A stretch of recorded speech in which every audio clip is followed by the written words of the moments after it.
¿Cuál es la historia más terrible que han escuchado sobre una casa embrujada? Yo tengo una, a medias quizás. Sucede donde crecí, en una colonia de la periferia de Puebla.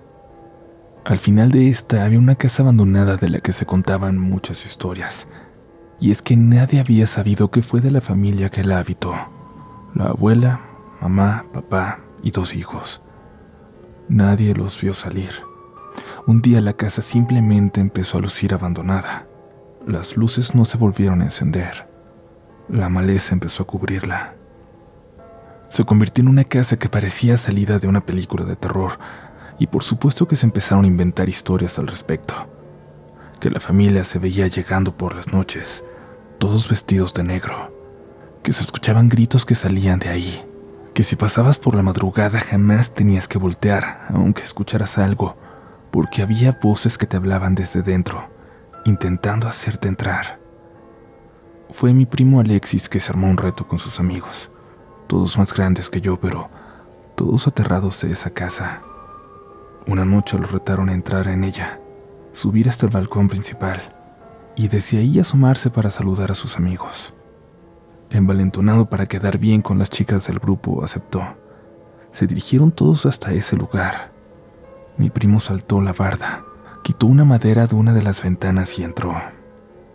Pasaron minutos y no llegaba hacia el balcón. Cuando estaban a punto de entrar a ayudarlo, mi primo gritó. Se escuchó un grito completamente descompuesto desde lo más profundo de la casa. Un grito de terror como si viniera de un niño.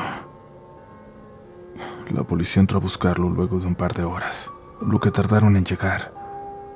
Cuando lo sacaron en la madrugada, todos vieron cómo se había hecho unos pantalones. No dejaba de llorar, de temblar. En la casa no encontraron nada más. Lo que salió de esa casa ya es muy diferente a lo que era mi primo. Desde entonces, su mente no está bien, no conecta ideas, casi no come y no hace absolutamente nada. Han pasado 8 años y mi primo, con 23, parece físicamente una persona de 50, y no estoy exagerando. Nunca nadie supo lo que vio. Yo sé que él ya jamás podrá decirlo, pero créanme cuando les digo. Las casas embrujadas, habitadas por el mal más puro, definitivamente existen, y espero que nunca tengan la desgracia de caer en una de ellas.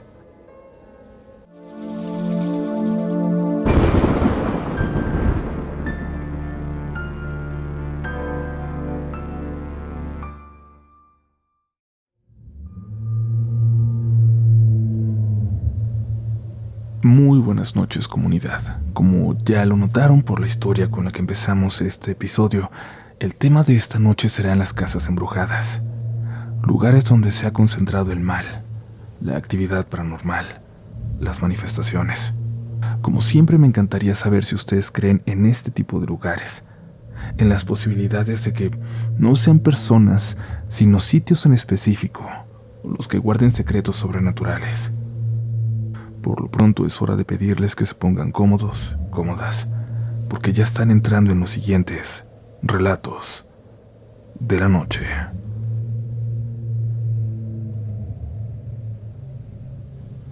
Hola a toda la comunidad de Relatos de la Noche, a Uriel y a todo el equipo de este maravilloso proyecto, de esta comunidad a la que me siento orgulloso de ser parte.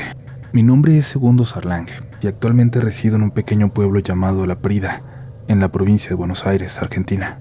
Para que se hagan una idea, es un lugar tranquilo, en medio de la nada, donde todavía se pueden dejar bicicletas afuera y las puertas abiertas sin temor a los ladrones.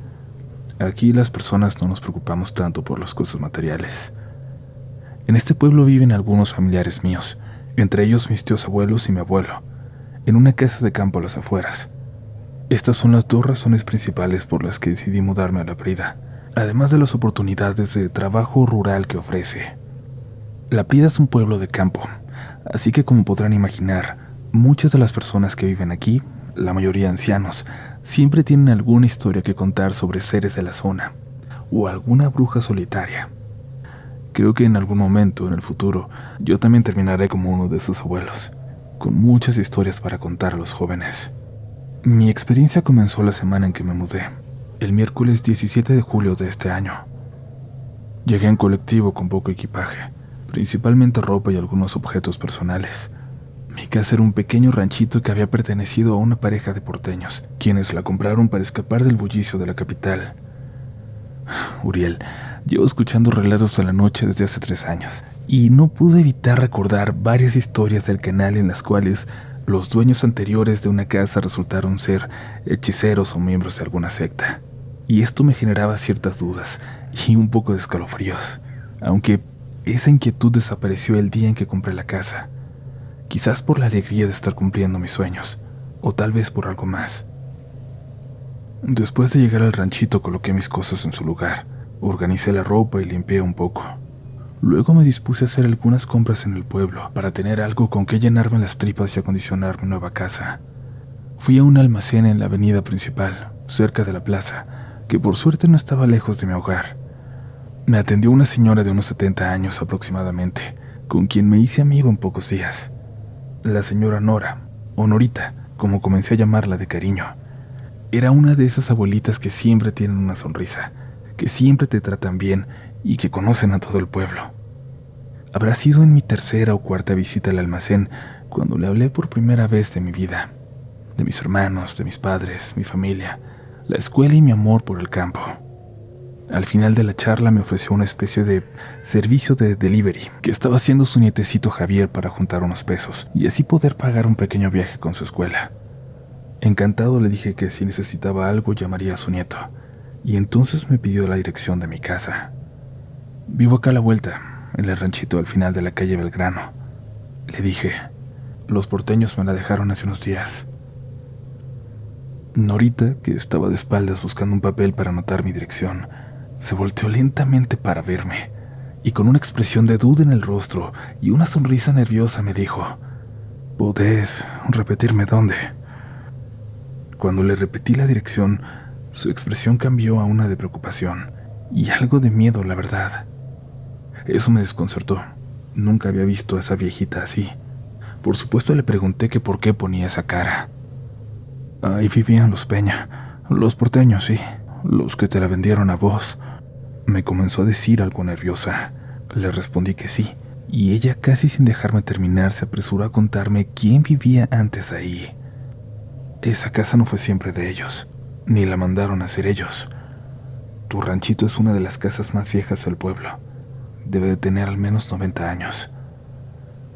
Verás, cuando era niña, tendría unos 12 o 13 años, mi papá siempre nos decía a mis hermanos y a mí que no pasáramos por ahí, ni siquiera si era el único camino. Nos contaba de una señora, una hija de Mandinga, una bruja. Ana María del Tilo se llamaba. La brujita del Tilo, comenzaron a llamarle los chicos del pueblo, pensando que era todo un invento de los padres para que volviéramos temprano a los ranchos.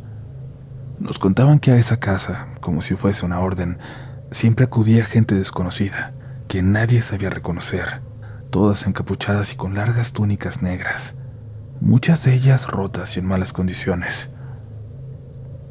Obviamente en el pueblo siempre había algún vivo que quería impresionar a alguna noviecita, y se hablaba de jóvenes que iban a gritarles a las brujitas de la Belgrano todas las noches en que se reunían.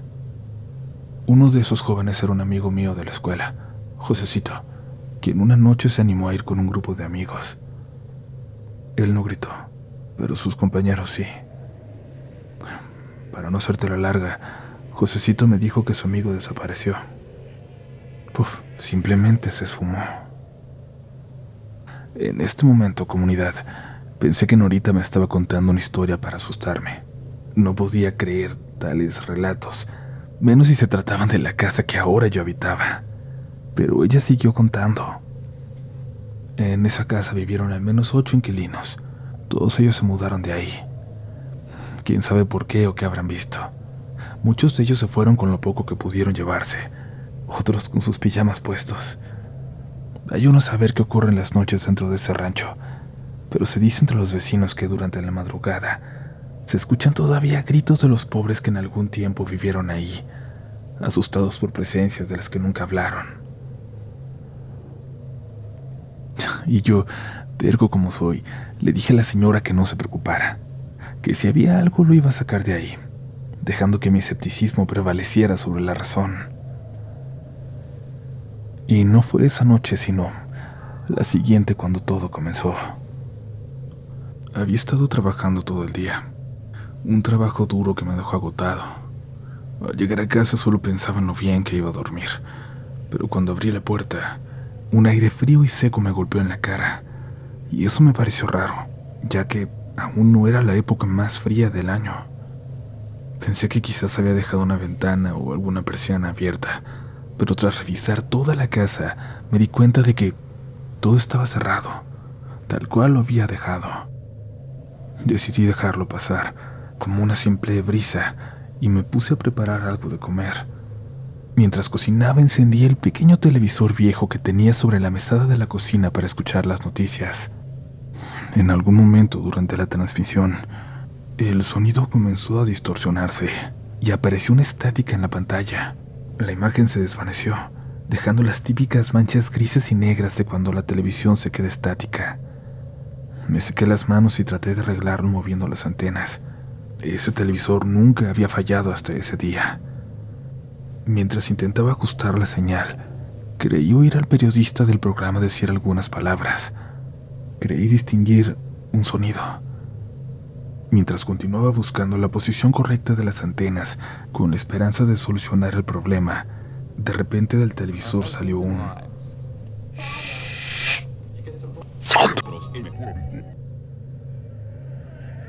Acto seguido la televisión se apagó. Me alejé 2 pasos sobresaltado. Estaba muy seguro de lo que había escuchado. Intenté convencerme de que había sido mi imaginación o algún efecto del cansancio que tenía, pero la frase "shh, segundo" no se iba de mis oídos. Era solo un pensamiento, una mezcla de sonidos de la estática o realmente algo en la televisión había intentado llamarme. El televisor no volvió a encender. Lo dejé y así me dispuse a comer antes de irme a dormir. Cuando me acosté en la cama, la sensación fue la mejor. Me dije a mí mismo, hoy duermes como bebé. Pero no fue así en absoluto. Empecé a sentirme incómodo. Ninguna posición me resultaba buena. Siempre terminaba moviéndome, incapaz de conciliar el sueño. Una y otra vez acababa acostado boca arriba, sin poder pensar en nada, con la mente en blanco, pero consciente de que no podía formar una idea coherente.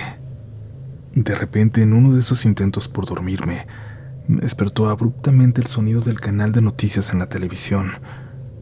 Eso me hizo sentarme en la cama, tratando de entender qué estaba pasando. Estaba seguro de haber desconectado la televisión cuando no pude arreglarla, así que, desconcertado, me dirigí a la cocina para apagarla. Al llegar vi que la televisión estaba encendida, transmitiendo el programa como de costumbre. Caminé hacia ella para apagarla, pensando que estaba fallando, pero noté algo que aún hoy no puedo creer. El televisor estaba desconectado. Al notar eso, escuché un fuerte sonido proveniente del aparato y luego se apagó de la nada. Me sobresalté. No podía asimilar lo que estaba ocurriendo. Dejé todo como estaba y me fui rápidamente a mi habitación para tratar de dormir, asustado. Pero como escéptico que era, intentaba creer que todo era producto del sueño que tenía. Al volver a la cama y acostarme, sentí un frío tremendo recorrer mi cuerpo. No podía moverme. Estaba rígido pegado a la cama, fría, moviendo los ojos de lado a lado, intentando desesperadamente mover al menos un dedo. Había oído hablar de la parálisis del sueño, pero en ese momento no pensé que estaba siendo víctima de una. Mientras trataba de mover alguna parte del cuerpo, empecé a escuchar algo, una especie de cantito, como un susurro, una ligera melodía perturbadora. Primero una, luego 2, después 3 voces, y no sé cuántas más empezaron a sonar. Estaba aterrado, intentando moverme, y de repente, cuando parecía que tenía esos cantos al lado de mi oído, todo se quedó en silencio. La casa se quedó en total silencio. Escuché un paso, otro más y otro. Comencé a escuchar como unos pies descalzos recorrían el pasillo desde la cocina hacia el fondo de la casa, hacia donde estaba mi habitación. Sentí las pisadas, escuchaba cómo se acercaban.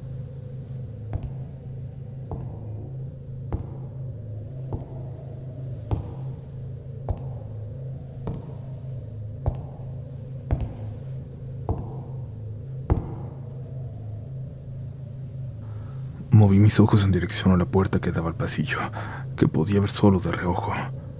Seguía sin poder moverme, tratando de trabajar alguna idea que se formara en mi cabeza, pero nada. Sin saber por qué, lo único que salió de mí fue una especie de jadeo, una respiración agitada que intenté reprimir. Y los pasos comenzaron a acelerar, como si me hubieran escuchado. Parecía que además de los pasos, lo que estaba allá afuera se iba apoyando con las manos, como si caminara en cuatro patas, o como si fuera una especie de araña. Al llegar a la puerta de mi habitación, los pasos se detuvieron en seco. Miré para todos lados nuevamente, y en ese momento mis ojos pasaron por el pasillo. En mi puerta se notaba algo. Alcancé a ver una silueta, una mujer, mitad de su cuerpo asomado por detrás del marco de la puerta, mirando hacia adentro de la habitación. No se distinguía nada, estaba oscura. Solo era la forma negra de algo que estaba entrando en el cuarto. Desesperado noté cómo esa cosa se empezaba a meter más y más en la habitación, cómo se iba dejando ver hasta que todo su cuerpo entró.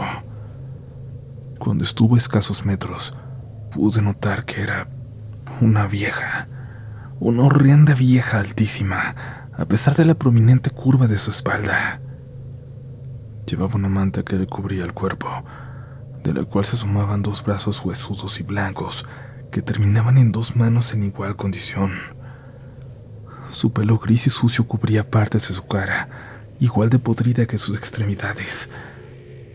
Aparté la vista de esa cosa y terminé mirando hacia el costado opuesto, pero, para mi mala suerte, noté cómo se empezaba a acercar, cada vez más y más.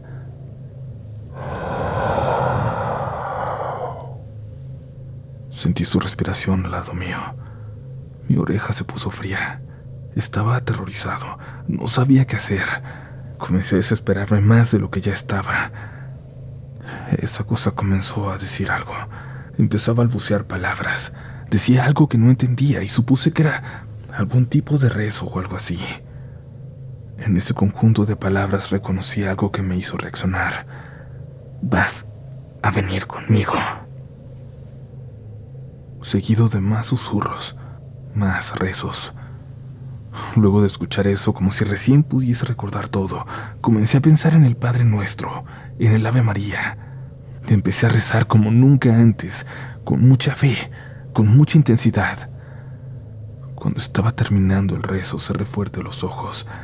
Recé mucho más fuerte, si se puede, por última vez, y cuando los abrí de nuevo, esa cosa ya no estaba. Se había esfumado. En el cuarto solo quedó frío y un fuerte olor a tierra húmeda que me hacía doler la nariz. Luego de ese suceso llevé un crucifijo a la sala e intenté conciliar el sueño en el sillón, pero me fue completamente inútil. Amaneció antes de que pudiera dormir. Estaba muy cansado. No me presenté a trabajar ese día, lo que llevó a mi patrón a ver si todo estaba bien conmigo, a visitarme. Cuando abrió la puerta, noté una especie de sonrisa burlona en su cara, para luego preguntarme si había dormido bien. Le expliqué todo y sin palabras, me contestó que no me preocupara, que no iba a pasar nada con el trabajo. Antes de hacer nada más, le pedí a mis tíos si podía mudarme a su casa al menos por un tiempo. Les dije que después les explicaría por qué. Por suerte no se negaron y me permitieron llevar mis cosas a su rancho para poder descansar ahí por un tiempo. Antes de que diera la noche me mandaron al almacén a hacer unas compras. Ahí me encontré de nuevo con Norita. La viejita me miró con cara de saber mi situación, con una especie de sonrisa cómplice. Me preguntó cómo me sentía y, sin que yo le dijera nada, me dijo: antes de comprar una casa, pregunta siempre por el dueño original, sin importar qué tan barata te la vendan y qué tan tentadora sea la oferta. Obviamente notó mi cansancio y solo se apuró a traer las cosas que había comprado para ir a descansar al rancho de mis tíos. Actualmente estoy con ellos, en el rancho con mi familia. Gracias a ellos puedo dormir tranquilo y hasta me ofrecieron vivir con ellos, ayudando con los gastos de la casa, lo cual agradezco profundamente. Voy a poner en venta ese ranchito que me atreví a comprar, esa maldita casa que espero alguien pueda limpiar realmente. No pienso volver nunca por ahí, al menos no solo. No sé qué es lo que habita ese lugar. Si es el espíritu de la bruja, si es un fantasma o algo más, una aparición, no lo sé. Pero espero que nadie de los que escucha el programa, ni nadie en esta vida, llegue a comprar una casa sin saber qué tipo de actividades se realizaban ahí. Esa fue mi historia, Uriel.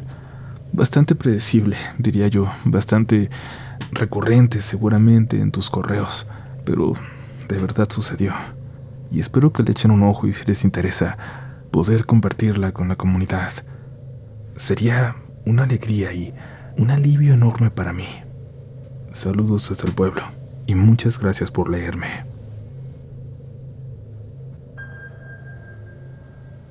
Comunidad, quiero decirles que nos vemos pronto, en un par de días, en Pachuca, en la Feria del Libro, para firmarles el libro de Relatos a la Noche, y estén muy pendientes porque vienen más firmas en diferentes ciudades.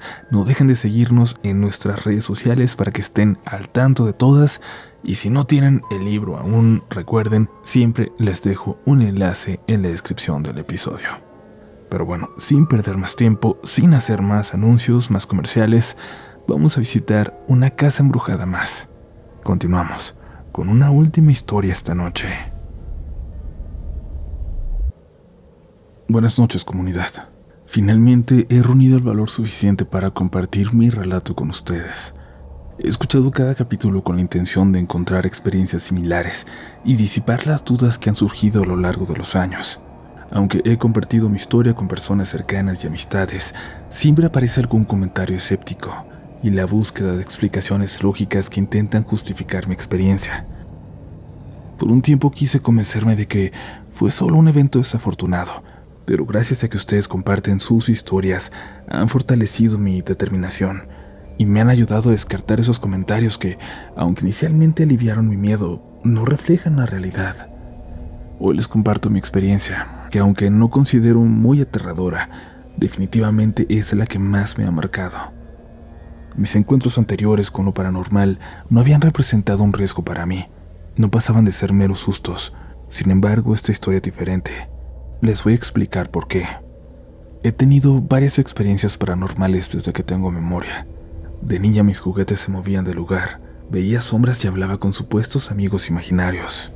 Con los años y después de mudarnos varias veces, las experiencias cambiaron y se volvieron más intensas. Sentía que se acostaban a mi lado en la cama. Encendían las luces de mi casa y azotaban las puertas de los cuartos desde dentro, incluso cuando me encontraba completamente sola. Todo esto se volvió algo relativamente normal para mí, ya que fui perdiéndoles el miedo porque, en realidad, nunca me hicieron daño, ni vi nada que pudiera provocarme pesadillas. Tal vez suene loco, pero me convencí a mí misma de que el miedo solo lograría hacerlos más fuertes, así que aprendí a convivir con ellos. La anécdota que les quiero compartir hoy no sucedió en mi casa, sino en una salida de campo que tuve en la universidad. Fue en ese momento cuando aprendí, de la peor manera, que no todas las energías son inofensivas y que sí pueden hacernos daño. Eso, comunidad, es el mensaje que quisiera transmitirles a ustedes. Estudié biología en una universidad del estado de Campeche, en México. En este tipo de carreras enfocadas a las ciencias, es común que el plan de estudios incluya prácticas en campo, que a mi parecer son la mejor parte de estudiar esa carrera. Visitábamos cenotes, acampábamos en la selva o la playa, hacíamos buceo, snorkel E incluso cuando había más presupuesto, nos quedábamos en hostales en medio de la nada para posteriormente hacer largas caminatas entre campos y selvas. Nunca me había pasado nada sobrenatural en esas prácticas de campo, lo cual consideraba casi un milagro. Y es que pasábamos muchas horas expuestos en la nada absoluta de la selva. Por las noches, casi como un ritual, contábamos historias de terror, leyendas urbanas, siempre alrededor del fuego, con nuestros compañeros de cuarto o de casa de campaña. Las historias más famosas en la zona giraban en torno a la Xtabay, que es nuestra versión en la península de Yucatán de La Llorona. También hablábamos de los aluches, duendes, del salta para atrás, pero también de otras experiencias mucho más personales, de mis compañeros que crecieron en comunidades alejadas de la ciudad y que afirmaban haber vivido madrugadas de terror en sus parcelas, cuando salían a cazar o a cosechar al campo. Siempre estuve presente durante los relatos, no porque no tuviera miedo, sino porque me daba más seguridad mantenerme con ellos que quedarme sola si me alejaba. La salida que marcó una diferencia en mis creencias sobre lo paranormal ocurrió en un poblado dentro del mismo estado de Campeche, a mediados de octubre, en 2019. El viaje consistía en quedarnos 3 días y 2 noches en un hostal de un poblado bastante conocido, cuyo nombre voy a omitir porque no quisiera ocasionar problemas a los dueños del lugar. Porque a pesar de lo que me pasó, ellos son magníficas personas que intentaron ayudarme durante esos días. Aquel primer día el autobús salió temprano del punto de reunión y llegamos cerca de las 11 de la mañana al poblado. Nos acomodamos por equipos en diferentes cabañas, dejamos nuestras cosas y nos preparamos para comenzar las actividades en el campo. Una vez instalados y desayunados, nos dispersamos en los alrededores del pueblo junto con un guía asignado para llevar a cabo las diferentes actividades correspondientes a la asignatura, como colocar redes para aves, trampas para mamíferos terrestres pequeños y cámaras de fototrampeo. Además, disfrutábamos fotografiando la fauna y las hermosas vistas que la naturaleza nos brindaba. Al caer la tarde recogimos todo, regresamos al hostal para comer y prepararnos nuevamente para salir a las actividades nocturnas. Nos ofrecían desayuno y almuerzo completo y café con pan para la cena. Nos advirtieron que los alimentos eran muy picantes, ya que los dueños del lugar eran originarios del norte del país, y así suelen ser sus comidas.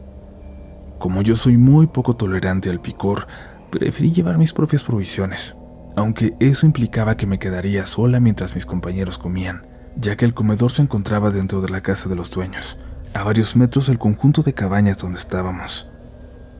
Y todo comenzó esa primera noche. Regresábamos de aquel muestreo nocturno todas cansadas, sucias y hambrientas, así que cuando llegamos a la cabaña, todas mis compañeras se fueron al comedor corriendo a cenar. Por mi parte, aprovechando que me quedé sola, me metí a bañar para que nadie me estuviera apurando cuando regresaran de su cena. Éramos 6 chicas en esa cabaña, y todas necesitábamos urgentemente darnos un baño. Pero mientras me encontraba en la regadera, escuché movimiento en el área del cuarto. Y luego alguien en la puerta diciendo mi nombre, pero de una manera casi susurrada. Cerré la llave del agua y pregunté: ¿qué pasó? No hubo respuesta. Pregunté nuevamente. Después de esperar un par de segundos, continué con mi baño. Al salir, todavía molesta, me puse mi pijama y me dirigí al cuarto esperando encontrar a alguna de mis compañeras. Pero para mi sorpresa, el cuarto estaba vacío, tal cual lo había dejado. Traté de ignorar lo que acababa de pasar, atribuyendo los ruidos y ese supuesto toque en la puerta a los crujidos típicos de una cabaña antigua. A pesar de haber escuchado claramente mi nombre susurrado, preferí pensar que el hambre y el cansancio me estaban jugando una mala pasada. Después de preparar un sándwich para cenar, me senté en una de las camas matrimoniales.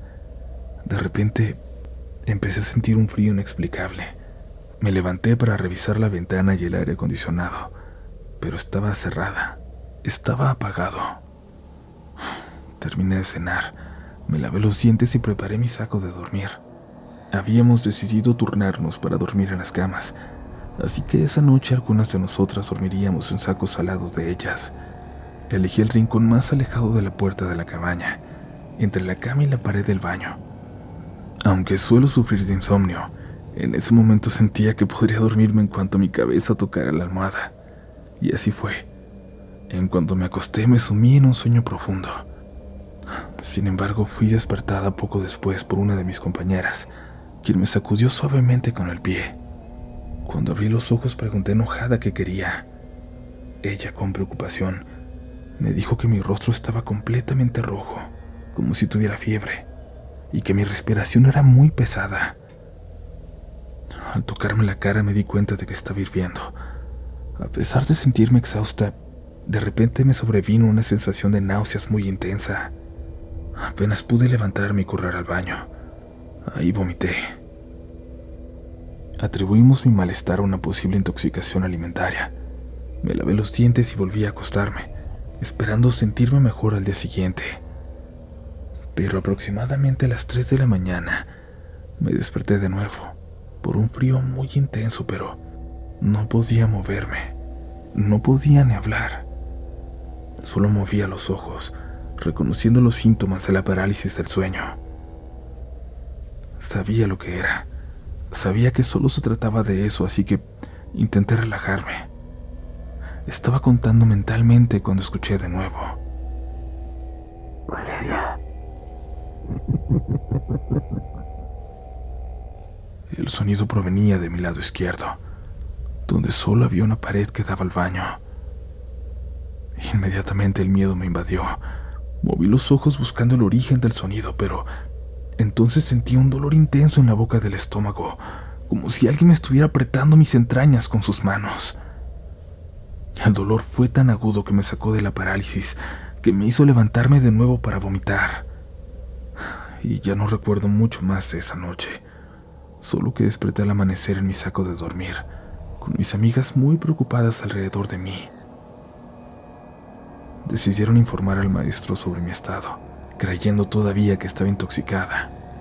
Mi profesor, después de hacerme algunas preguntas, me sugirió descansar en la casa de los dueños, donde podría estar más cómoda que en la cabaña, pero rechacé la oferta. No me parecía correcto descansar mientras mis compañeras realizaban las actividades del día. Me quedé en la cabaña, esperando que el reposo me ayudara a recuperarme. A lo largo del día, cada vez que intentaba comer algo, mi estómago lo rechazaba de inmediato. Sentía como si algo estuviera apretando mi abdomen, y momentos antes de vomitar podía escuchar de nuevo esa risa muda en los rincones de la habitación. Un compañero con formación como paramédico me trajo algunos medicamentos para aliviar el dolor, sobre todo porque la garganta me dolía mucho por tanto vomitar. Me sentía como en un estado de trance, inmóvil pero no dormida, lidiando con el hambre, con el dolor de cabeza y la constante sensación de estar acompañada por una presencia, por algo que no podía ver. Mis compañeras se fueron a sus actividades, y en cada oportunidad mi maestro insistía en que me fuera a la casa de los dueños. Y intrigada por su nerviosismo, le dije que intentaría unirme a las actividades por la tarde, cuando el calor bajara. Y cuando finalmente se fue, me recosté, agotada, y logré dormir por unos minutos, pero esos minutos fueron los más inquietantes. Soñé, y en mi sueño me observaba a mí misma acostada en la cama con los ojos cerrados. Luego aparecía una figura, negra, alargada. Estaba de pie junto a mí. Tenía extremidades exageradamente largas y uno de sus brazos se extendía sobre mi abdomen. A pesar de no tener rostro, sentí que me estaba viendo, y esa sensación de frío intenso recorrió todo mi cuerpo, dejándome completamente aterrada. La figura cerró su puño, y en ese instante el dolor agudo en mi estómago me despertó, acompañado de nuevo de una necesidad urgente de vomitar. Abrí los ojos buscando señales de lo que había visto en mi sueño, pero no había nada. Sin embargo, ahí supe que lo que me estaba enfermando no era una simple intoxicación. Ahora más que nunca sabía que debía reunir fuerzas para salir de esa cabaña, fuera real o solo un sueño, Había demasiadas coincidencias y no tenía ninguna intención de pasar más tiempo sola ahí. Como pude, me levanté de la cama y salí de la habitación. Estaba sentada al frente de la cabaña cuando todos regresaron. El profesor organizó que me uniera a otro equipo, ya que sus actividades serían cerca de las cabañas. Podríamos regresar rápido si me sentía mal. El trayecto fue bastante tranquilo. Incluso pude comer una manzana sin devolverla y, ya más animada, me involucré en las actividades. Al caer la noche íbamos a regresar a las cabañas, cruzando un camino que atravesaba un campo de soya. Un par de compañeras venían riendo y jugando al fondo de la fila, mientras caminábamos por el sendero. Yo estaba más cerca ya que iba a paso lento, cuando de repente alguien o algo entre la hierba, en tono molesto, hizo. El sonido fue fuerte, corto pero muy claro. Mis compañeras se enmudecieron al instante. Comenzaban a reírse con nerviosismo cuando nos empezaron a arrojar piedras desde los lados del sendero. Supuestamente no había más personas en kilómetros a la redonda y todo estaba muy oscuro, por lo que asustadas nos apresuramos para alcanzar al resto del grupo, usando las linternas para alumbrar el camino de vuelta. Mis compañeras le contaron al guía lo sucedido. Eso pasa cuando no guardan respeto en lugares como este, dijo sin dar más detalles, y continuó caminando al frente del grupo. El guía era un antiguo estudiante que también había realizado la misma práctica de campo, pero muchos años atrás, cuando las cabañas actuales eran solo palapas de palma, sin puertas ni ventanas, solo con pequeñas cortinas para separar el interior del exterior. Todo esto lo supe un poco después, ya que varios compañeros se adelantaron junto a él, platicando sobre lo que nos había asustado, y algunas historias que había vivido a lo largo de los años, acompañando a nuestro maestro en esas tareas. Cuando los alcancé, el guía estaba contando algunas historias de aluches que rondaban esos campos y otras anécdotas breves, hasta que uno de los chicos le preguntó si había tenido alguna experiencia de miedo verdadero. Si supieran lo que hay en la cabaña donde está su compañera que se enfermó, no la volverían a usar nunca, dijo. Inmediatamente lo interrumpí. Le pedí que me explicara qué se suponía que había ahí. Al parecer el guía no se había percatado de que yo los había alcanzado, y con un tono un poco avergonzado, y casi a modo de disculpa, relató lo siguiente. No quise decirles nada el día que llegaron porque muchas personas suelen sugestionarse con la historia. No quería provocarles miedo si no era necesario. Jamás imaginé que te fueras a quedar sola ahí. Lo que está en la cabaña solo ataca cuando alguien está solo. Cuando hay más personas, ahí está, pero su presencia es menor. No lastima a nadie porque se alimenta de la energía de todos. Supongo que fuiste presa fácil al quedarte sola. No estoy seguro de qué es exactamente, pero tuve una experiencia muy similar a la tuya cuando era estudiante, cuando me quedé con mi equipo en la palapa donde ahora está esa cabaña. Enfermé de lo que pensamos que era una intoxicación, un malestar estomacal. No podía comer ni beber nada porque lo vomitaba al instante, y todo empezó en un momento en el que me quedé solo en esa palapa. Sentí mucho frío de repente y un nudo doloroso en el estómago, así que me acosté a descansar, pensando que me ayudaría. Desperté esa madrugada por el sonido de risas y gruñidos. Me incorporé como pude de mi saco de dormir, y ahí en la entrada de la palapa había algo que no sé si era una persona o un perro enorme, y es que estaba parado como un humano, pero su silueta al mismo tiempo parecía la de un animal. Lo que sea que estaba allá afuera, tenía los ojos al rojo vivo. No podía moverme ni gritar, y esa cosa permanecía quieta en el umbral, y me miraba fijamente. No sé cuánto tiempo pasó exactamente, pero desde esa noche me puse peor. Tuve fiebre y me llevaron al doctor del pueblo. Curiosamente, al salir de la propiedad de las cabañas, mágicamente empecé a recuperarme. Así, tan rápido que cuando llegamos al médico solo me dieron suero porque estaba muy deshidratado, y gelatina para que tuviera algo de comer. Por eso el maestro quería sacarte de la cabaña, que te fueras a la casa de los dueños. Él sabía que dejarte sola ahí no iba a traer nada bueno. ¿Y si saben lo que hay ahí, por qué no han hecho nada para sacarlo?, pregunté.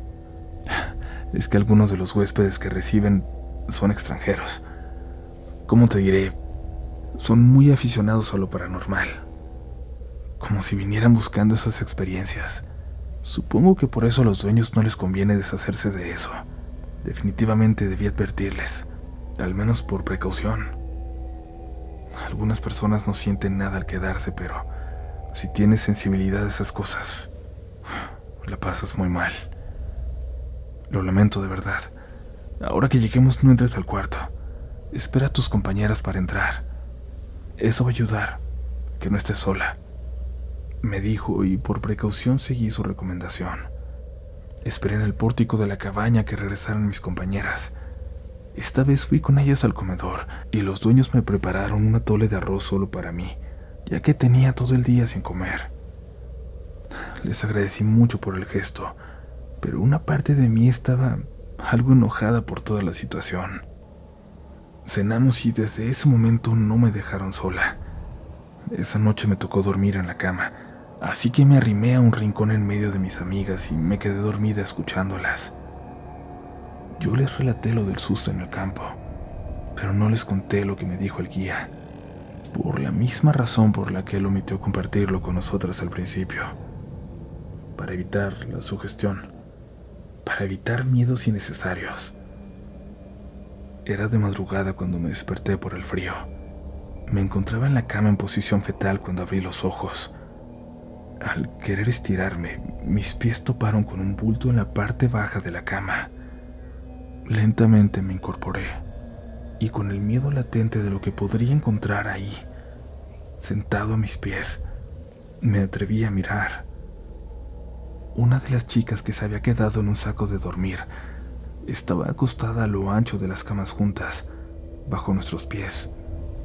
Suspiré aliviada, pero también un poco enojada, debo admitir, al verla ahí. Cuando amaneció le pregunté por qué se había subido a la cama. Lo que me contó confirmó lo que estaba mal en ese cuarto. Me dijo que se había levantado al baño, que cuando regresó para acostarse de nuevo, a aquel rincón junto a la cama donde estaba el saco de dormir, se veía con una oscuridad más profunda de la que ya había, gracias a esas noches en medio de la selva. Era como si hubiese una gran sombra de alguien ahí. Podía sentirla, como si algo invisible la observara, como si algo la retara a acercarse.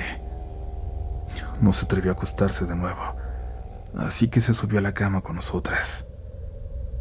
En cierto modo le entendí. Afortunadamente ese era nuestro último día. Partiríamos de regreso después de desayunar. Ya vestidas fuimos todas al comedor y nuevamente me ofrecieron atole de arroz, dándome un poco más para el camino. Subimos al autobús, emprendimos el viaje de regreso. Comunidad, juro que lo siguiente que sentí me alegró, pero al mismo tiempo me aterrorizó. Mientras nos alejábamos de aquellas cabañas, sentía en mi interior cómo se aliviaba esa tensión en el estómago, como si el puño que lo sujetaba soltara poco a poco su agarre, hasta que lo soltó por completo. Esa sensación de que me removían las entrañas era incómoda, pero entendí la señal.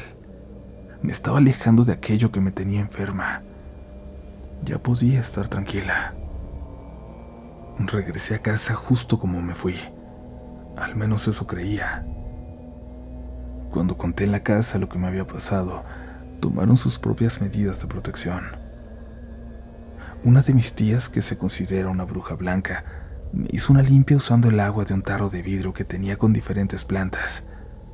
Me dijo que con eso me desharía de lo que sea que me hubiera acompañado a la casa. Otra de mis tías, la más religiosa de todas, se puso en contacto con una amiga suya que es monja. Días después, mi tía me entregó una pulsera de hilo y me dijo que estaba bendecida, que no me la quitara de ser posible. Aunque suene difícil de creer, desde aquel día en que me puse la pulsera, no he tenido más experiencias paranormales.